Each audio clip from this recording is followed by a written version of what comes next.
Assalamualaikum dan salam hormat. Bersama saya Fazril Hisham Afandi.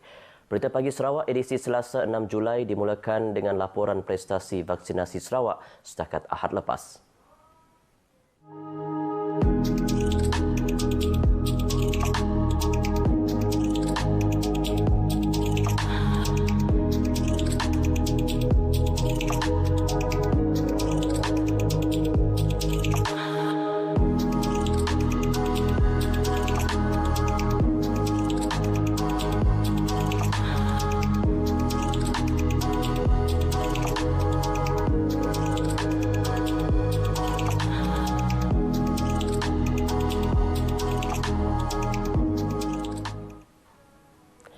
Sumbangan peralatan perubatan bernilai 1.7 juta ringgit daripada Kerajaan Brunei Darussalam kepada Malaysia menjadi bukti keakraban dan hubungan baik antara kedua-dua negara. Timbalan Ketua Menteri Datuk Amar Awang Tengah Ali Hassan berkata, Sarawak sendiri amat berterima kasih atas sumbangan yang disalurkan itu sebagai tanda kebersamaan Malaysia-Brunei menangani pandemik COVID-19. Ini adalah manifestasi perhubungan yang begitu rapat di antara kedua-dua buah negara ini, dan juga manifestasi semangat kepedulian di antara satu dengan yang lain, apatah lagi semasa kita menghadapi pandemik COVID-19 ini. Penyerahan sumbangan berupa 10 buah mesin ventilator dan keperluan perubatan lain telah diadakan di Perkarangan Pos Kawalan Labu, Temburong, Brunei minggu lepas. Peralatan tersebut ditempatkan untuk kegunaan di Hospital Kerajaan di Sarawak, Sabah dan wilayah Persekutuan Labuan. Beliau menyatakan kepada pemberita selepas penyerahan sumbangan hasil tanggungjawab sosial korporat beberapa syarikat di Limbang untuk keperluan petugas di Pusat Pemberian Vaksin Dewan Suarah Limbang. Menteri Luar Datuk Seri Syamuddin Hussein pada Khamis lepas mengumumkan kabar gembira itu di laman rasmi Facebook beliau selepas mengadakan perbualan telefon dengan rakan sejawatnya dari Brunei mengenai perkara itu. Dalam catatannya juga menyatakan Brunei antara negara terawal yang bekerjasama dengan Malaysia sejak pandemik melanda tahun lalu. Jelasnya demikian lambang keakraban kedua-dua negara selain memastikan hubungan baik Malaysia-Brunei terus terpelihara. Tiada persepsi negatif berkaitan vaksin COVID-19 dalam kalangan belia di Limbang. Bahkan golongan itu dilihat amat teruja menerima dos pertama vaksin COVID-19 setelah menunggu sekian lama. Saya dah dapat vaksin. Saya berterima kasihlah kepada kerajaan memberi peluang kepada anak-anak muda untuk mendapat vaksin. Tentang vaksinnya, ia sebenarnya baik untuk mengurangi wabaknya, jadi dapat mencegah kita lah daripada jangkitan wabak COVID-19.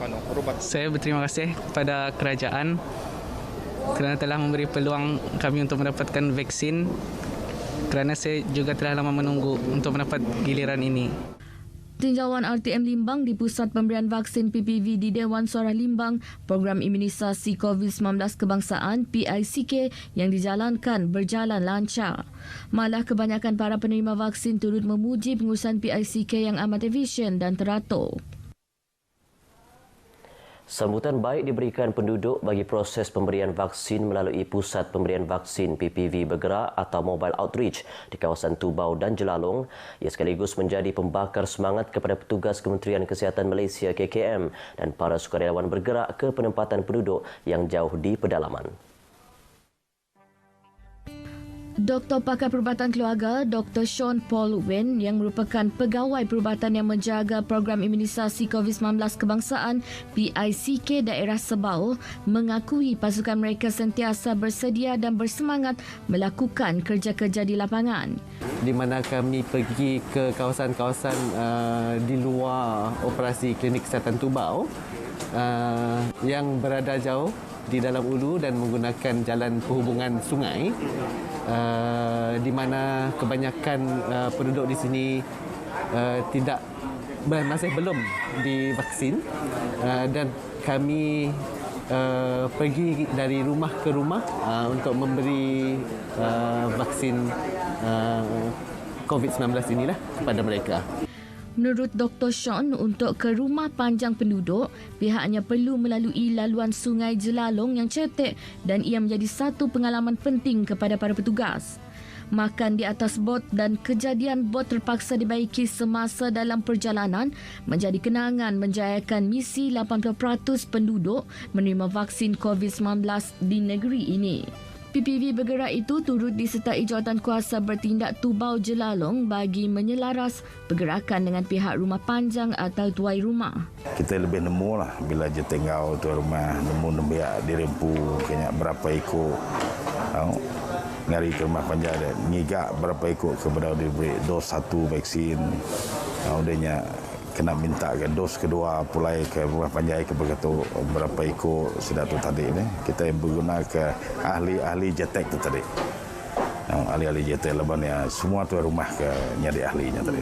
Bagi penduduk dan tuai-tuai rumah, kehadiran pasukan PPV bergerak yang turut disertai Adun Murum Kennedy Cuk Pai Ugon melegakan dan meringankan beban kos pengangkutan mereka kerana tidak perlu turun ke PPV statik di Tubau Sebau atau Bintulu. Nasi amat jatuh ke sungai lah. Maka kami ngemato ngantai-ngantai orang ngau ke bawah kia. Ya batu bilik aku nya, telimi kau. Dengan belanjanya. Tu hidak dulu datang bagi rumah tu. Cukup mana lah, lepas perhatian ke rakyat dulu dah. Cukup mengagati, cukup pengerindu. Keterubah aku memberi besar terima kasih hangga YB. Labaya sama turun padang. Ngelawak rumah panjang. Ukai semina berjaku aja, ngau tubuh ya datai. Kedua, aku memberi besar terima kasih hangga KKM, Kementerian Kesihatan Malaysia. Ngau kaki tangan ya, staf-staf ya, kikiruh, kitusah. Ngelawak kami rumah panjang. Jadi kami nurung sebawah. Bukannya sama bisik deh semua ya. Kadang bisik ke bisik, kenadai-kenadai. Buat belanja ya. Bisik ekonomi mimin rumah panjang itu OB tulis mai kita deh.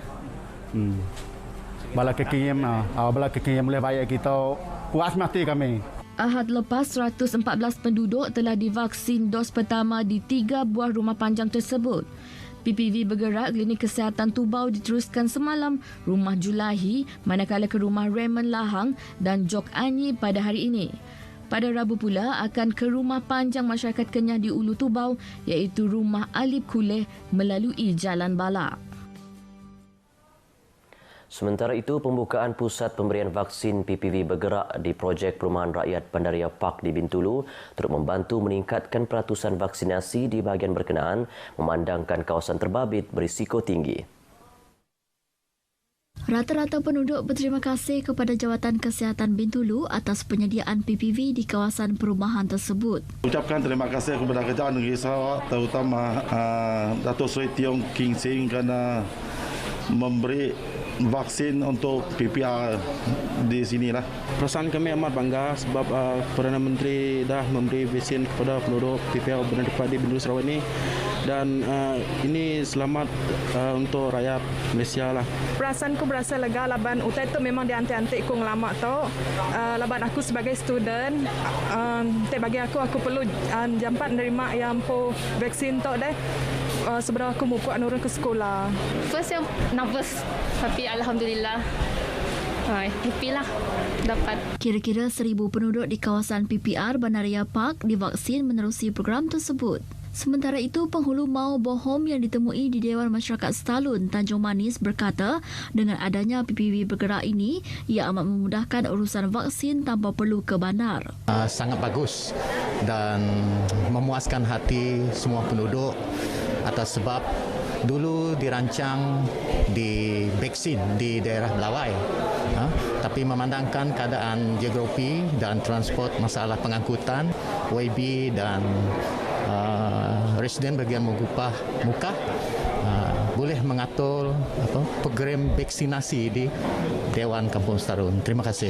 Terima kasih banyak-banyak kerana ini dapat memudahkan penduduk kampung. Seluruh penduduk kampung tidak ada ketinggalan dalam vaksin yang pertama ini. Terima kasih banyak-banyak. Seramai 158 orang penerima vaksin bagi kawasan perkampungan Iban di Stalun, Tanjung Manis telah menerima suntikan dos pertama pada Ahad lalu. Bahagian Kapit dan daerah Telang Usan di bahagian Miri diisytiharkan sebagai kawasan kawalan penyakit African Swine Fever ASF. Pengarah Perkhidmatan Veteriner Sarawak JPVS, Dr. Adrian Susin Ambut berkata, ia berikutan laporan berita tentang penularan ASF yang disyaki berlaku di wilayah Nunukan dan Krayan di Kalimantan Utara Indonesia serta kawasan berdekatan dengan wilayah berkenaan. Dalam satu kenyataan media, Dr. Adrian memberitahu perisytiharan tersebut dibuat oleh Timbalan Ketua Menteri Datuk Ahmad Douglas Sukamas di bawah Seksyen 35-1-B Ordinan Kesihatan Awam Veterina 1999. Sehubungan itu, orang ramai serta penternak khinzir dinasihatkan untuk tidak berkongsi sisa makanan, memindahkan khinzir hidup, daging atau produknya keluar dan masuk ke kawasan kawalan berkenaan. Mereka juga disarankan supaya tidak membawa atau membeli secara dalam talian atau menghantar sebarang produk berkenaan ke dalam dan keluar dari kawasan kawalan. Pada masa sama, penternak khinzir diminta untuk melaporkan kepada penjabat veterina bahagian sekiranya berlaku kematian haiwan tersebut secara tiba-tiba dan aktiviti haram melibatkan haiwan itu dan produk haiwan tersebut selain mempertingkatkan sanitasi di ladang mereka. Pengunjung juga dilarang untuk berkunjung ke ladang haiwan terbabit. Sebarang produk daging khinzir yang dipindahkan atau ditawarkan untuk dijual atau dijual dengan pelanggaran terhadap arahan yang telah ditetapkan, ia boleh dirampas atau dimusnahkan oleh pihak berkuasa veterina negeri. Tiada pampasan akan dibayar untuk sebarang produk haiwan terbabit yang disita atau dimusnahkan.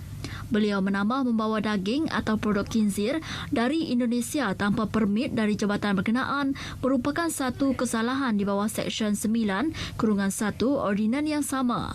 Dr. Adrian menegaskan setakat ini Sarawak masih bebas daripada penyakit berkenaan sambil meyakinkan daging khinzir yang dijual di pasaran adalah selamat untuk dimakan kerana ASF bukan penyakit zoonotik dan tidak akan menjangkiti manusia. Berita Pagi Sarawak edisi 6 Julai berakhir di sini. Terus patuhi SOP dan tepati janji temu vaksinasi anda. Saya Fazril Hisham Afandi. Sehingga berjumpa lagi. Assalamualaikum. Salam hormat.